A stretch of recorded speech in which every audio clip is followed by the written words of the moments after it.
כותב לך מכתב מלב אל לב באהבת חינם שנתן לנו הקדוש ברוך הוא.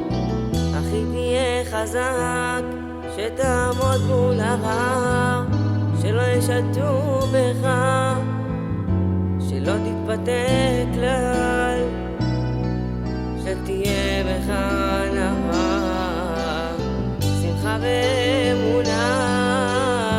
בורא עולם כל כך אוהב אותך, אז תאמין בעצמך, אל תפחד, רק מבורא עולם שלצדך תמיד עומד, שאף אחד לא ייקח לך את השמחה שקיבלת מאבא שבשמיים.